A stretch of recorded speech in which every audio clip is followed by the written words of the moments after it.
As his national defined by established dynasties, Balen Shah represents a sharp departure from the norm.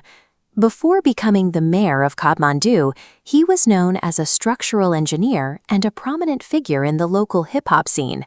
His 2022 mayoral victory bypassed traditional party structures entirely. It signaled a shift where voters prioritized individual capability over decades of partisan loyalty. Since taking office, he has prioritized strict enforcement of building codes and the removal of unauthorized structures, establishing a reputation for uncompromising administrative action. This record of tangible, if sometimes controversial, results has led a significant portion of the electorate to view him as a viable candidate for the Prime Minister's office. As his national influence grows, so does a specific geopolitical narrative.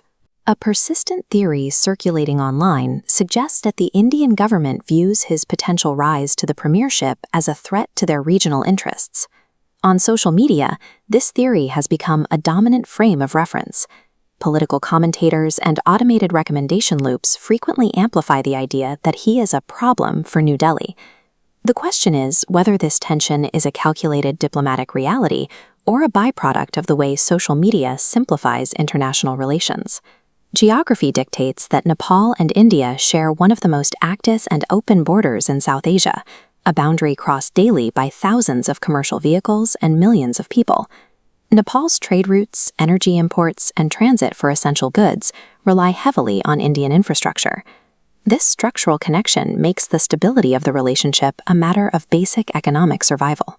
Because of these dependencies, any change in Nepal's central leadership is viewed by Indian policymakers through a lens of risk management, focusing on the continuity of these vital flows.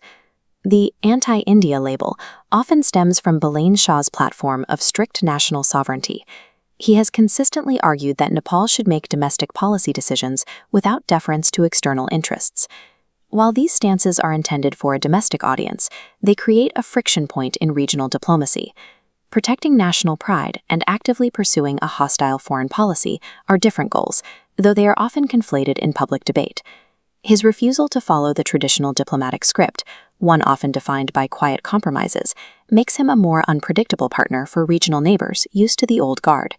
This unpredictability, while popular at home, naturally increases the diplomatic cost of engagement, even if no overt hostility is intended.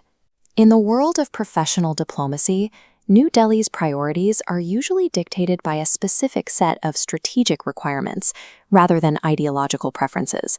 The primary concern is regional stability, to reduce spillover crises. Secondary is a balanced foreign policy, ensuring neighbors don't become platforms for rival global powers. Finally, economic reliability ensures the predictable flow of trade, electricity, and water. Any leader who can secure these strategic priorities creates the basis for a working relationship, even if their rhetoric at home is fiercely independent. When we examine Balen Shah's actual domestic goals, we see potential points of intersection with these regional priorities. His emphasis on bureaucratic reform and infrastructure directly supports the goal of a more stable and predictable economy. A neighbor with functioning cities and a transparent government is in many ways a more reliable partner. His current approach suggests a focus on domestic results over foreign entanglements, a position that theoretically aligns with the desire for a neighbor that manages its own affairs without inviting external interference. A strong, independent leader who can deliver internal stability may actually meet the needs of regional diplomacy more effectively than a weak government that relies on external support to stay in power. The framing of a Balen Shah premiership as a guaranteed diplomatic disaster oversimplifies the way nations actually interact. It ignores the reality that mutual national interests often outweigh political branding. If he were to lead from Singha Durbar, the relationship with New Delhi would likely undergo a period of intense recalibration. It would move toward a more modernized, interest-based partnership, rather than one based on old habits.